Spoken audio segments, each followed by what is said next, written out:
to save your neighborhood, to save your block, to save your family, to save your town, check in with some of these groups that are plugged up so you can find out what kind of work they do and you can plug in. Because there's all, like I said, all different kind of angles. So to make sure that we don't forget, today isn't just a day to celebrate, but this is a day of protest. We're going to start off with some speeches. And you know, one of the most visible signs of recolonization of our communities is what's happening with the homeless crisis happening here in Oakland. We got straight up favelas in Oakland. We got straight up shanty towns in Oakland. City council won't talk about it that way. The politicians won't talk about it that way, but we gotta speak truth to power. We have shanties in Oakland. With every condo that goes up, a tent city goes up. And so we got some unhoused folks here who are gonna speak truth to power about the struggles that they've been having. Because you know, there's these stereotypes about homelessness, about homeless people that started in the 1980s when Ronald Reagan did a couple of things.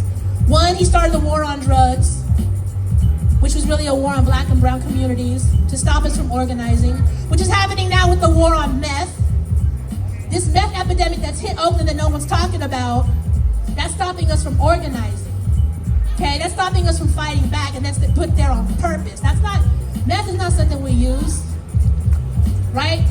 Adolf Hitler and the Ku Klux Klan, that's who pushed meth on their own people. So the meth that we have here in Oakland today, that's stopping us from organizing. And there's a stereotype that all unhoused people are either crazy or on drugs. And that's a stereotype that came from the 80s when one, the war on drugs happened, and two, when Ronald Reagan shut down every single public mental health facility. And where did all those people go? The streets. So those stereotypes don't work today for who's homeless in Oakland, because who's homeless in Oakland is everybody. I'm homeless. Me and my family, we've been homeless for 4.5 years. I have a successful business. I am an educator. I am a businesswoman. I can pay to run my business. I can't afford to live in Oakland no more. We got folks coming up who are also unhoused here in Oakland to break these stereotypes so we really get a human picture of who the hell is becoming unhoused. Because all of us, before I became unhoused, I used to say, man, we a paycheck away. An accident happens, I miss a day of work, we get an illegal eviction, it's over. And that's truly what is happening in Oakland. So I want to introduce Derek Sue. Derek has been organizing in Deep East in the homeless communities out there, and he's known for the 79th Rangers. They were a whole community out in Deep East that was holding it down. This brother also ran for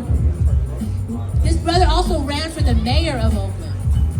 And so we're going to bring him up here, and he's going to share with you some of his experiences, what he thinks is happening on the streets, what needs to be happening in these streets, and what the city needs to do to help us. So give it up to Derek Sue. Thank you, everybody. I don't look like your typical homeless person because at one time I was a multimillionaire. And in fact, I lived right around the corner. I lived right around the corner here on Santa Clara Avenue. In fact, my home was 361 Santa Clara Avenue. And so I was a neighbor right here, a multimillionaire in 2007. That's when I lost my home. I lost my home shortly after the real estate crash. And I lost everything. I lost my money. I lost my home, everything. Okay. Yeah, would you move my camera? Okay. And so, after I lost everything, I moved in for a short time with my father until he passed away. Once he passed away, my housing security with a lot of folks, a lot of you, a lot of folks that I helped along the way while being homeless were also in the same situation where they lost their home for one reason or another. They went to live with a parent or a relative for a short time. Then something happened medically where that person was no longer in the picture. I lost my father. He passed away from colon rectal cancer. And the courts seized the family home to pay for his medical. This is so wrong. This is a family home that was paid for in full and had been the family home for over 40 years. And that was taken by the government to pay for his final years of life. And then by taking that, made me homeless, because that was my safety blanket. And now City of Oakland has kicked me around from shelter to shelter, and you do not ever want to be in one of Oakland's shelters. They are a hellhole. I experienced not only discrimination, but also theft of your stuff. Even when you have a lock on your secured area, it is not safe. I know of a young couple that became homeless while I was there, and the wife went to take a shower, and then when she came back, her wedding rings were gone. Nearly $8,000 in rings gone. And then the shelter staff did absolutely nothing to investigate. And then drugs are rampant inside of a shelter. They tell you your shelter is 100% safe. It's drug-free, it's alcohol-free.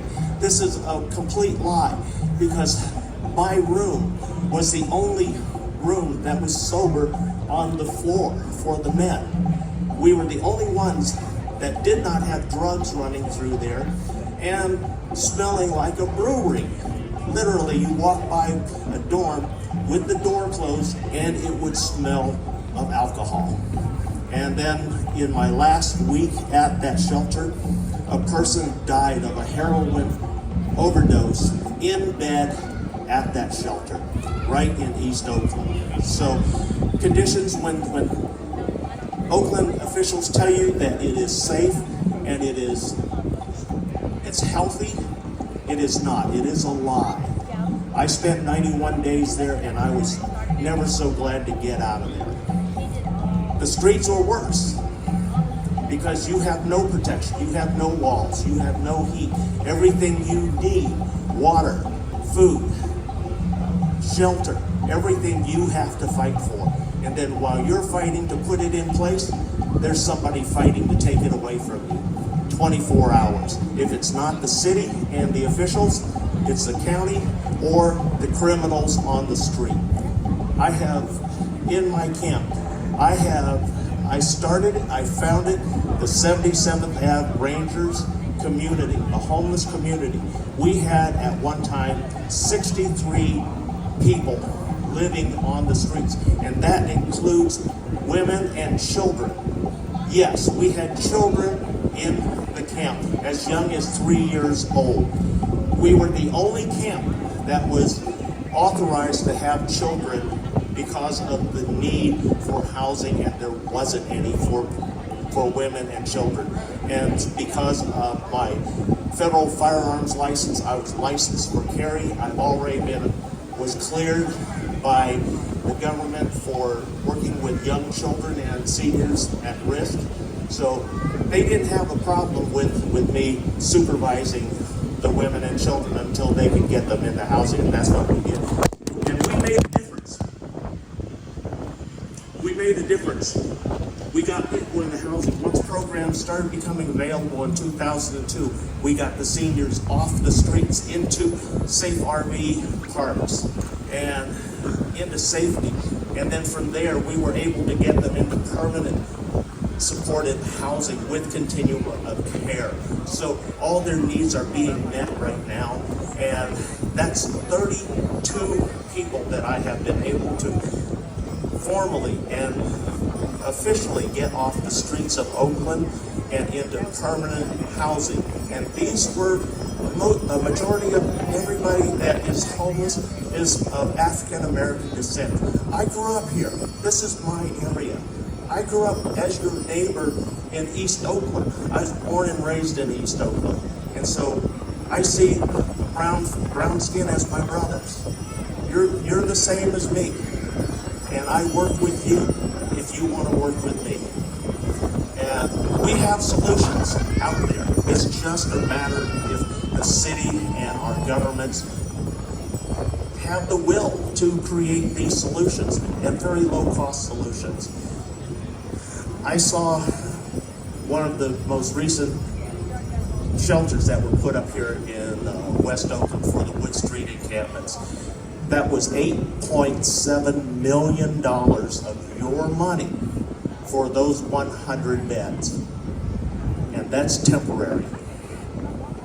$8.7 million. Your tax dollars were just thrown out the door. That's not a housing solution. We have housing solutions that I put forth before the council, before the Alameda County supervisors, for real housing solutions. We're talking about real housing, entry-level homes with property for under $50,000 here in Oakland, which is affordable for anybody. And then we have programs that can make it affordable for those that have no income.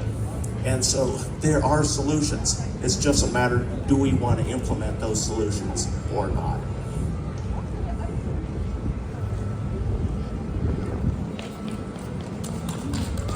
Thank you so much, Derek.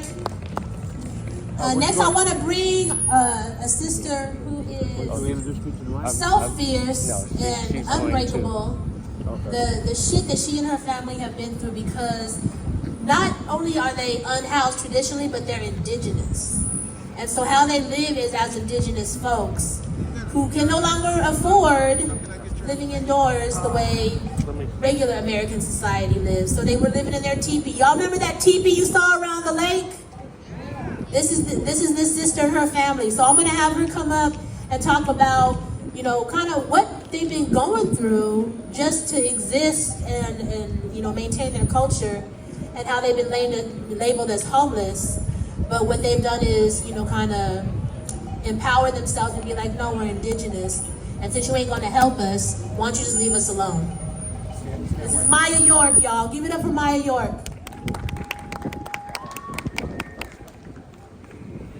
Mic check, 1 2 1 2. Right here. Can y'all hear me? Can y'all hear me? Okay, so my name is Maya, and I'm actually originally from San Francisco. I was gentrified all the way over here to Oakland. I've been living in Oakland for about 10 years, 11 years now. And I've moved around about like 4 different places. And I had Section 8, I had all the little welfare that they tell you to get on, all the little red tape that the government tries to put you through when you have children. Oh wow, so I was 16 and pregnant, and I had a 13-year-old, and they gave me Section 8 for her. I'm a foster child myself, and foster children go through so much stuff on a daily basis that a lot of people don't know about. Sometimes people don't want to talk about the fact that they might have been in foster care, and they like to say once a foster youth, always a foster youth, which I feel is bullshit. Because they don't give you none of the resources that you need once you become an adult. They just kind of kick you out the program or the system or whatever they want to call it, and send the person to more like, I guess, charity case. Like you start feeling like a charity case dealing with the foster care system. So when I had the Section 8, I couldn't find no housing in San Francisco. I was looking for 2 years, couldn't find no housing in San Francisco, and I ended up having to come to Oakland. Thankful that Oakland was willing to accept me. But while I was living in Oakland, I had several horrible bad neighbors. Y'all. I had a neighbor jump on me because they wouldn't turn their music down. And I'm gonna be real with you, I don't listen to rock music like that, but it shouldn't be vibrating my house. You feel me? So me and my neighbors got into it, and that was the first house that I had here. Then it was the second house I got into it with my neighbors because they was too nosy. Like, they just want to be in my house instead of being in their own house.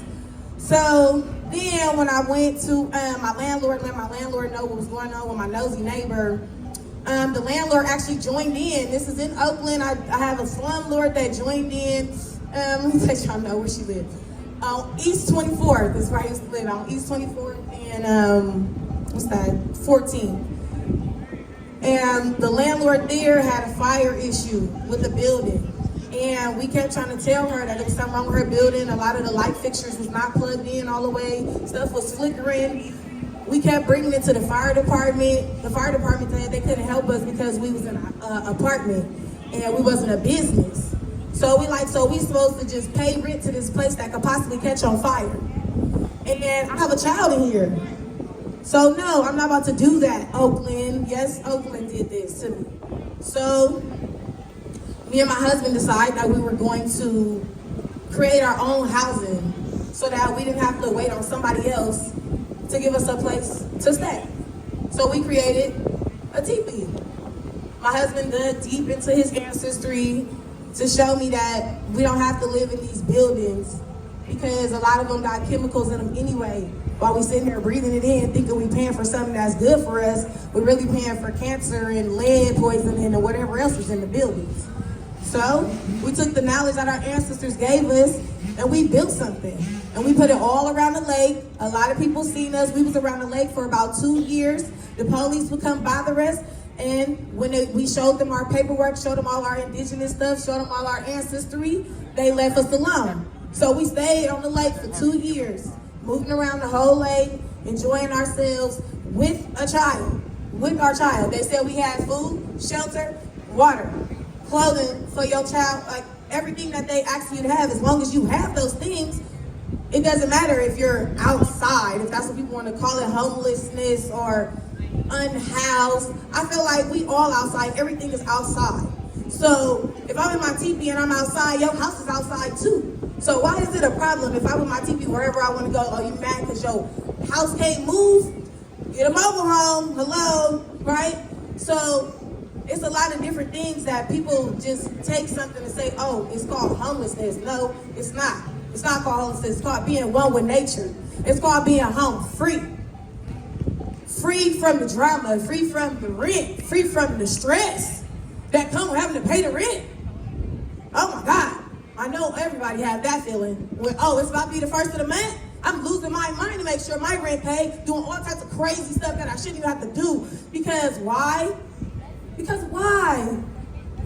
We could have made it ourselves, but we let somebody else make it. That's why. We let somebody else make it. And so they feel like all the little stuff, all the work that they put in, all the labor that they put in, that you could have put in yourself, they want you to pay for it now.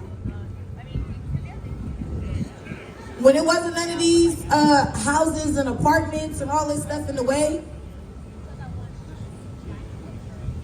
it was land, free of pollution, free of tragedy. Let's just say that. Free of tragedy, because all the craziness that go on around here, right? People was creating stuff out of nature, creating it out of the dirt, creating it out of the trees, the leaves, stuff that was here that will be recycled later, because nature is one with itself. It creates, it dies, it recreates. What happens when these apartments, they don't want them no more? They tear them down and leave them on the floor, or they leave them empty for nobody to be in them. But we still paying rent, right? But there's all these empty apartments that's there for years with nobody in them. And there could be people there, but they choose to make you pay rent instead of actually do what they're saying, which is welfare for the people. That means caring about everyone, making sure everyone has a space or a place, a peace of mind to deal with your next day. But are they doing that? No. But you gotta do it for yourself. And that's what me and my family decided. That I'm not gonna allow nobody else to do something for me when I can do it myself. Even if I gotta learn, I'm gonna learn today. Okay, so take this mud and this water and it turned into a house. It's not that hard. We was building sand castles. It's not that hard, but people look to someone else to lead them, to guide them, when you could guide yourself. If you look within your inner self, you'll find your ancestors, you'll find your inner you. If you stay true to you, there's no such thing as homelessness. You'll be home free, like the rest of us. Give it up to Sister Maya. She really out there doing the damn thing, living her truth. You know, I wanted to speak before I bring up the next guest that, the biggest thing, billions of dollars are spent by the city of Oakland not to house unhoused people, but to throw away our belongings and destroy whatever little stability we can create for ourselves. So billions of dollars, that public money, taxes, is spent to destroy homeless encampments. And you may not see homeless encampments anymore because they are on a full-on onslaught, but don't be confused. That doesn't mean the city has actually solved homelessness. That doesn't mean any of those hundreds, thousands. There are 14,000 people today who are living on the streets of Oakland, who were formerly housed in Oakland, who cannot longer afford to live here. And so there's 14,000 of us on the streets every single night, and the city hasn't housed us. The county hasn't housed us. They spent that money to just get us deeper into the situation. Every time they come and they evict an encampment, people are not offered services. All of their property is thrown. All of their property is thrown away. They had to start all over again from less than nothing. And each time that happens, just imagine if someone came to your home and tossed all your shit in the trash and then left you there to fend for yourself. That's how the city treats homeless people.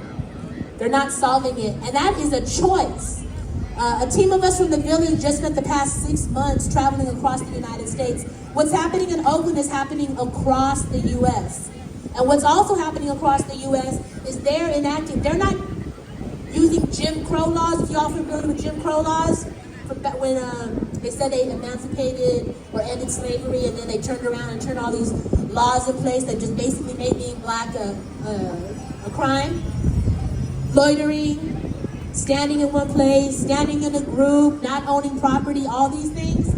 So the rest of the U.S., while here they neglect us and let us fend for ourselves and just put us deeper into homelessness, deeper into poverty, in the rest of the country, they're arresting homeless people using Jim Crow laws. So there are condos going up across the country, there are tent cities going up across the country, and there are people getting funneled into the prison system across the country using Jim Crow laws. And if we keep in mind that a majority of the people in this country are black, then we know what time it is. Nothing has really changed in this country, it's just getting worse. And so I just wanted people to know that here in Oakland, they're not trying to solve it. There is no political will or interest because they want to bring in as many condos and luxury apartments and make sure that the rent continues to rise because they want to turn Oakland into the playground for the rich, and they already have. And they want to do that all the way to the east. So I want folks to go check out, there's 3 booths up here. We got the Deeply Rooted booth, which is all the way to my right. We got the Village booth, which is right in front of the stage. And Courage, which is next to Deeply Rooted. All 3 of our groups are part of a group called Deeply Rooted Oakland. And basically what we're doing is, there's a thing called a general plan here in Oakland. And it's a plan it's a blueprint for what the future of the city's gonna look like. And the city does it every 20 years. And they never engage the people. And so this in 2021, they started their general plan again. So you get some idea what I'm talking about. The last time the city did the general plan was in 1996. And they spent 4 years doing the blueprint, and in 2000, they executed that blueprint. If we look at the last 20 years, guess what that blueprint was? Get rid of everybody and bring in the rich. Close down the schools. Jerry Brown. Jerry Brown was fundamental in that plan. And so they started the plan again in 2021, and we were able to disrupt them and make them stop, and actually make them engage with the community. So if you go to the Village or Courage or Deeply Rooted, you can actually do an art activity that will help create the general plan. We just finished the general plan for housing in Oakland, and that's going to be implemented in 2025. And if the city actually implements it, they really will end homelessness. The issue is getting them to implement the plan they just passed. What we're working on right now is safety. What does safety look like in Oakland for the next 20 years? That's everything from police to what happens when the fires hit, right? And then environmental justice, which has to do with how racism and classism and pollution or environmental issues kind of all intersect. And historically, in poor neighborhoods and black and brown neighborhoods, we've had the worst levels of pollution and toxicity. And so part of that plan is going to be talking about how do we change that? How do we turn that around? So come visit those booths so you can get involved with that process. And so that the city can actually spend their money better and can try to solve these issues that we face rather than just pretend like they're doing something. I want to bring up another brother who's faced homelessness here in Deep East Oakland, Sherwin Owen. He also ran for mayor of Oakland while he was homeless. And he's going to speak a bit about his experiences here on the streets of what it means to be a black man here from Oakland who now finds himself unhoused, and a bit about the struggles he had trying to run for office and represent his community. Now give it up for Sherwin Owen. Hello, hi everybody. First of all, I like to compliment the lady to creating the 510, and her name right here, Nita B, created this here, and everybody give Nita B a hand for this 10. Now everybody's on a movement. This is a movement here. Everything y'all see around you is a movement, and in order for us to create a change, we got to get in with the movement. Politics is everything. If you care about the people, start with caring for yourself. I know what it feels like to be homeless. I know what it feels like to have rats crawling over your face. I know what it feels like to be inside of the tent. I know all that, but I can't get upset with none of that. The only thing that I can do is lead by example. If I want my brother to follow me, if I want my sister to follow me, I got to lead by example. So anyway, I want to thank y'all, everybody here. I don't have too much to say, but in order for change, for the homelessness, housing, the whole shebang, everything is in front of you in your presence. Pick up a piece of paper, read it.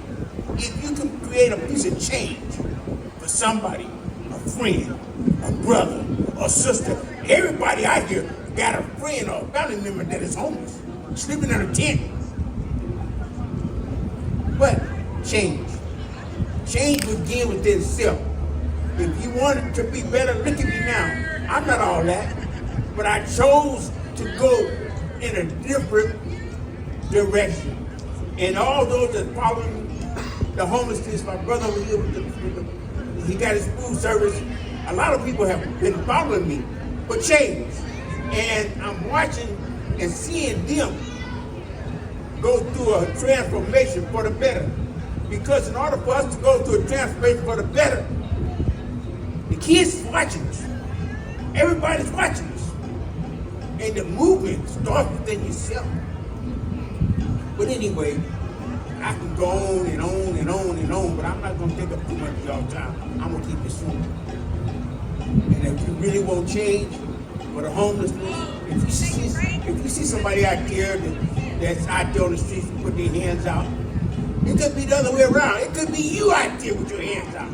Don't get mad at nobody. Stick your hand out and give a donation. Keep going. Don't worry about what they're going to do with it. Don't worry about if they're going to go on some drugs. Don't worry about it. Think positive. They're going to get something to eat with it. If they don't get something, so you did your idea, you did your part. The movement starts within change.